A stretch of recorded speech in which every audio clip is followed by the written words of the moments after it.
Trendy বুলছন ডালাৰ ছেশ্যনত আপোনাক সকলোকে স্বাগতম ফ্ৰেণ্ডছ। মাৰ্কেটৰ এটা ইম্পৰ্টেণ্ট কথা হ'ল যে মাৰ্কেটে যিকোনো ইভেণ্ট হোৱাৰ আগতেই গম পাই যায় আৰু সেই ইভেণ্টটো একচুৱেলি হোৱাৰ আগতেই মাৰ্কেটে তাৰ ৰিয়েকশ্যন দিয়ে। ইয়াৰ প্ৰমাণ আমি আজি যে ইলেকশ্যন ৰিজাল্ট দিলে আৰু দুদিনমান আগতে যে এক্সিট পোল দিছিলে তেতিয়া আমি পাইছোঁ। কথাটো হ'ল যে এক্সিট পোল ৰিজাল্ট দিয়াৰ আগতেই দুদিনমান আগত আমি ভিডিঅ' বনাইছিলোঁ, তেতিয়া কৈছিলোঁ যে মাৰ্কেটে হয়তো অলৰেডি গম পাই গৈছে ইলেকশ্যনৰ ৰিজাল্ট কি হ'ব আৰু তাৰ ফলত মাৰ্কেটে এটা বুলিছ ট্ৰেণ্ড অলৰেডি লৈছিলে। আৰু এতিয়া 2024ত যেতিয়া জেনেৰেল ইলেকশ্যন আহিব তাৰ আগতেও হয়তো একেই কথাটো আপোনালোকে মনত ৰাখিব। ইলেকশ্যন যদি মে' জুনত হয় তেতিয়াহ'লে আগতেই মাৰ্কেটে তাৰ পজিশ্যন লৈ ল'ব আৰু মাৰ্কেটৰ পজিশ্যন চায়ে আপোনালোকে হয়তো ক'ব পাৰিব যে মাৰ্কেটত কি হৈ আছে আৰু ইলেকশ্যনত কি হ'বলৈ গৈ আছে। যদি আমি ইলেকশ্যন ৰিজাল্ট আজি চাবলৈ যাওঁ তেতিয়াহ'লে আপুনি গম পাইছে চাগে অলৰেডি যে 4খন ষ্টেটৰ ৰিজাল্ট দিছে, তাৰ ভিতৰত 3খন ভাৰতীয় জনতা পাৰ্টি দলে অলৰেডি লৈছেই, গতিকে তাত গভমেণ্ট হ'ব।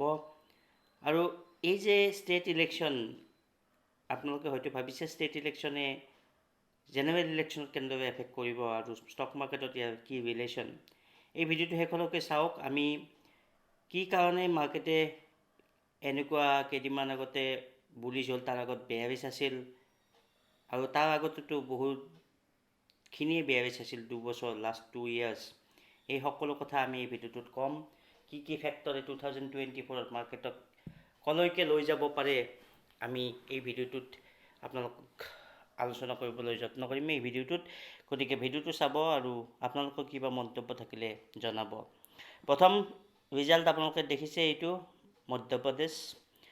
ইয়াৰ পিছতে ৰাজস্থান আৰু তেলেংগানা আৰু ছত্তীশগড়, এই 3খনৰ ভিতৰত মধ্য প্ৰদেশ, ৰাজস্থান আৰু বিহাৰ, এই 3টা যদি ষ্টেট কোনো এটা পাৰ্টীয়ে দখলত ৰাখে তেতিয়াহ'লে আমি প্ৰায় নিশ্চিত হ'ব পাৰোঁ যে জেনেৰেল ইলেকশ্যনতো হয়তো সেই দলেই কিছু অগ্ৰাধিকাৰ পাব। গতিকে এই ক্ষেত্ৰত আমি ভাৰতীয় জনতা পাৰ্টীক কিছু আগত ৰাখিব পাৰোঁ। আমি আপোনালোকক ডিছক্লেমাৰ হিচাপে কৈ দিছোঁ, এইটো ভিডিঅ' কোনো পলিটিকেল ভিডিঅ' নহয়। আমি কোনো পলিটিকৰ কথা ইয়াত নকওঁ, কিন্তু যিহেতু ষ্টক মাৰ্কেটে ডাইৰেক্টলি পলিটিক্সৰ কিছু কথা এফেক্ট কৰে ষ্টক মাৰ্কেটত, গতিকে আমি পলিটিক্সৰ কথা সেইবাবে লৈ আহিবলগীয়া হৈছে। কোন পাৰ্টি জিতে কোন পাৰ্টি নিজিতে এই ভিডিঅ'টোৰ উদ্দেশ্য নহয়, কিন্তু যিহেতু এটা কাৰেণ্ট গভমেণ্ট থকা চৰকাৰেই এইবাৰ ষ্টেট ইলেকশ্যন যি দুটা মেজৰ ডাঙৰ ষ্টেট ৰাজস্থান আৰু মধ্য প্ৰদেশ তাত জিতিছে, গতিকে তাৰ এফেক্ট ষ্টক মাৰ্কেটত হ'বই আৰু আমি অলৰেডি দেখা পাইছোঁৱেই তাৰ কথা। গতিকে আমি সেইবাবেই এই ভিডিঅ'টোত ইলেকশ্যনৰ ৰিজাল্টৰ কথাও লৈ আহিছোঁ। গতিকে আপোনালোকে পলিটিক্সক ছাইড কৰি মাৰ্কেটৰ ডাটা হিচাপে এইটো লওক। মাৰ্কেটত এটা আমি ডাটা হিচাপে ৰিজাল্টটোক লৈছোঁ, ৰিজাল্টৰ লগতে আন ডাটাও আছে এই ভিডিঅ'টোত, গতিকে আপোনালোকে স্কিপ নকৰিব। আমি কি ডাটা আমি পিছলৈকে আপোনালোকক দেখাম সেইটো চাব পাৰিব। গতিকে এই যে ৰাজস্থান আৰু মধ্য প্ৰদেশ আৰু বিহাৰৰ কথা ক'লোঁ, এই 3খন ষ্টেট যদি জনতা পাৰ্টীয়ে লয় তেতিয়াহ'লে ইলেকশ্যন কি হ'ব 2024ত অলৰেডি আপোনালোকে কিছু গম পাব। কিন্তু কথাটো হ'ল যে কিছু গম পালেও কিন্তু মাৰ্কেটে একে ৰাহতে একে স্পীডত ওপৰলৈকে নাযায়। মাৰ্কেটত এইবোৰ চেণ্টিমেণ্ট বহুত শ্বৰ্ট টাৰ্মৰ কাৰণে কাম কৰে। যিকোনো চেণ্টিমেণ্টেই ষ্টক মাৰ্কেটতে হওক বা আমাৰ লাইফতে হওক, যিকোনো চেণ্টিমেণ্ট শ্বৰ্ট টাৰ্মলৈকেহে থাকে, লং টাৰ্মত সেইটো পাহৰি যায়। আপোনাৰ জীৱনতো যিটো ট্ৰেজেডি হয় সেই ট্ৰেজেডি হয়তো কিছুদিনলৈকে থাকে, আকৌ মনত পৰিব পাৰে, বাট আপুনি পাহৰি গৈ নিজৰ আন কাম কৰিবলৈ যেনেদৰে যায়, ষ্টক মাৰ্কেটত তেনেকুৱা শ্বৰ্ট চেণ্টিমেণ্ট থাকে, তাৰপিছত সকলো পাহৰি যায়। গতিকে এই যে ষ্টেট ইলেকশ্যন, এই ষ্টেট ইলেকশ্যনৰ ৰিজাল্ট দিছে আৰু মানুহে ভবাৰ নিচিনাই হৈছে, অলৰেডি গম পাইছে। গতিকে যিহেতু একেই হৈছে, অলৰেডি মাৰ্কেটে কিন্তু তাৰ ট্ৰেণ্ড লৈছিল, গতিকে বহুত বেছি স্পীডত যাব বুলি আপোনালোকে ইলেকশ্যনৰ ৰিজাল্ট ষ্টেট ইলেকশ্যনৰ ৰিজাল্টৰ পৰা এক্সপেক্ট নকৰিব। যাব, নিশ্চয় যাব, শ্বৰ্ট টাৰ্মলৈকে যাব, কিন্তু আকৌ সি এটা পজিশ্যন লৈ ল'ব জেনেৰেল ইলেকশ্যনৰ আগত। আকৌ কিবা নিউজ আহিব জেনেৰেল ইলেকশ্যনৰ বিষয়ে, তাত আকৌ সি নতুনকৈ চেণ্টিমেণ্ট ক্ৰিয়েট কৰিব। গতিকে এনেদৰে ইলেকশ্যনৰ ৰিজাল্টৰ কথা আমি ইয়াতে এইখিনিতে সমাপ্ত কৰিছোঁ। আহিছোঁ যে মাৰ্কেট যোৱা 2 বছৰ কিয় তলত ট্ৰেড হৈ আছিল। যদি আপোনালোকে মন কৰে তেতিয়াহ'লে গম পাব যে প্ৰথম কথাটো হ'ল ইউক্ৰেইন ৰাছিয়াৰ যুদ্ধ। তাৰপিছতেই ইউক্ৰেইন ৰাছিয়াৰ যুদ্ধ হোৱাৰ ফলত যিটো ইনফ্লেশ্যন আছিল, ইণ্ডিয়াৰ ইনফ্লেশ্যন হওক বা US ইনফ্লেশ্যন হওক, এই দুটাই বহুত বেছি বাঢ়ি গৈছিল।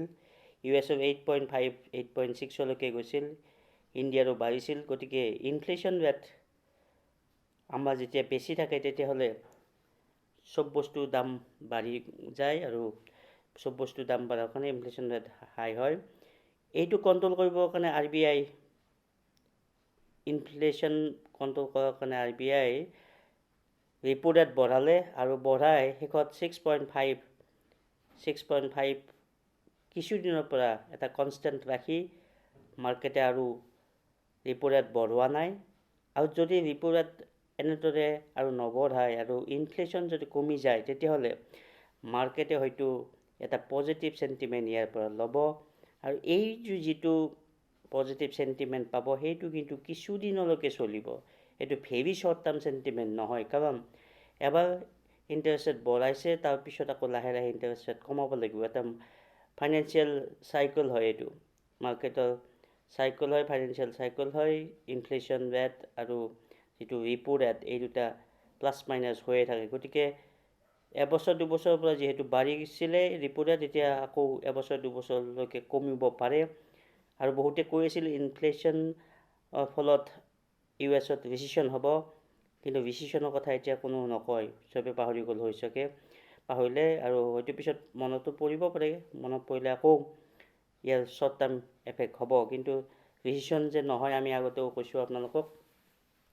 ফেডৰো যিবোৰ ৰেট সেইটো হৈছেগৈ 5.5 তেখেতসকলে ৰৈ গৈছে। গতিকে ইয়াৰ পৰা আমি ৰেপো ৰেট কমিব বুলিয়ে ধাৰণা কৰিব পাৰোঁ। তাৰ আমি প্ৰুফ আপোনালোকক দিম। আপোনালোকে যদি চাইছে এতিয়া ব্ৰেণ্ট অইলো 80ৰ কাষত আছে। ব্ৰেণ্ট অইল হ'ল যিটো আমাৰ ক্ৰুড অইল বাহিৰৰ পৰা আহে। এই যে বাহিৰৰ পৰা তেল আহে, আমি মেক্সিমাম আমি কিনিবলগীয়া হয় বাহিৰৰ পৰা, আৰু প্ৰায় সকলো কোম্পানীতে এইবোৰ ইউজ হয়। গতিকে কোম্পানীৰ যদি বাহিৰৰ পৰা অহা বস্তু বেছিকৈ দাম বাঢ়ি থাকে তেতিয়াহ'লে কোম্পানীৰ প্ৰফিটত ইয়াৰ হেম্পাৰ হয়। গতিকে প্ৰফিট বেছি নহ'লে ষ্টক মাৰ্কেট বুলিছ নহয়। গতিকে যিহেতু সেইটো কণ্ট্ৰলত আছে আৰু লাহে লাহে হয়তো 75 74লৈকে যদি আহে বা 70লৈকে আহে তেতিয়াহ'লে এইটো এটা প্লাছ চেণ্টিমেণ্ট হ'ব। ইয়াৰ ফলতো মাৰ্কেট বুলিছ হোৱাৰ আশা কৰিব পাৰি। নেক্সট হ'ল US ইল্ড, বণ্ড ইল্ড 4.209, এইটো কণ্ট্ৰলত আছে বহুদিনৰ পৰা, আৰু এইটো কণ্ট্ৰলত থকাৰ ফলতো মাৰ্কেটত এটা পজিটিভ চেণ্টিমেণ্ট হৈছে। US ডলাৰ ইণ্ডেক্স 103 তলত যদি আহি যায় তেতিয়াহ'লে এইটো এটা ভেৰি ভেৰি পজিটিভ সংকেত হ'ব। আৰু যিহেতু এইটো কমিছে গতিকে ৰেট আৰু নাবাঢ়ে অনুমান কৰিব পাৰি, আৰু ৰেট হয়তো কমিব পাৰে। যিটো ৰেপো ৰেট আৰু US ফেড ৰেট এই দুটা যদি কমি যায় তেতিয়াহ'লে যিহৰ কাৰণে মাৰ্কেটে বেয়াৰিছ ট্ৰেণ্ড লৈছিল, ইনফ্লেশ্যন ৰেট বঢ়াৰ কাৰণে, ৰেপো ৰেট বঢ়াৰ কাৰণে, সেইটো যদি পজিটিভ হয় আপোনালোকে নিজেই ভাবি চাওক, তেতিয়াহ'লে মাৰ্কেটেও নিশ্চয় পজিটিভেই ল'ব ইয়াৰ পৰা। গতিকে এইটো এটা লং টাৰ্ম চেণ্টিমেণ্ট। আপোনালোকে আগতে শ্বৰ্ট টাৰ্ম চেণ্টিমেণ্ট ইলেকশ্যনৰ কথা ল'ব, তাৰপিছতেই লং টাৰ্ম চেণ্টিমেণ্ট আপোনালোকে পাব এইটো। গতিকে এই গোটেই কথা যদি আমি আকৌ এবাৰ কওঁ আপোনালোকক, ৰাছিয়া ইউক্ৰেইন যুদ্ধৰ কাৰণে মাৰ্কেট তলত গৈছিল, তাৰপিছত ৰিকভাৰী হৈছে। হামাছ ইউক্ৰেইনৰ যুদ্ধ যিটো কেইদিনমান আগতেই ষ্টাৰ্ট হৈছিল, তাৰ ফলতো মাৰ্কেট তলত গৈছিল, তাৰ পৰাও আকৌ ৰিকভাৰ হৈছে। গতিকে এইবোৰ ডাটা যদি আমি আপোনালোকক দিওঁ তেতিয়াহ'লে আপোনালোকে নিজেও অনুমান কৰিব পাৰিব, যিবোৰ ডাটা নিগেটিভ হৈছিল তাৰ ফলত মাৰ্কেট বেয়াৰিছ হৈছিল, আৰু যিবোৰ ডাটা এতিয়া পজিটিভ হ'বলৈ গৈ আছে তেতিয়াহ'লে নিশ্চয় আপোনালোকে এইবোৰো পজিটিভে পাব। এইটো আপোনালোকে দেখিছে ইনফ্লেশ্যন ইণ্ডিয়া এতিয়া লাষ্ট অক্টোবৰত 4.87, নৰ্মেলি আমাৰ 6ৰ তলত থাকিলে ভাল বুলি ক'ব পাৰোঁ। ঠিক তেনেকৈ ইউ এছৰো 2 এক্সপেক্টেড তেখেতসকলেও, কিন্তু 8.20 পৰা আহিছে এইটো 3.70 পাইছে। গতিকে বহুতখিনি ইম্প্ৰুভ তেখেতসকলৰ হৈছে। গতিকে ৰিচিশ্যনৰ কিছু শংকা আমি কমিছে বুলি ক'ব পাৰোঁ।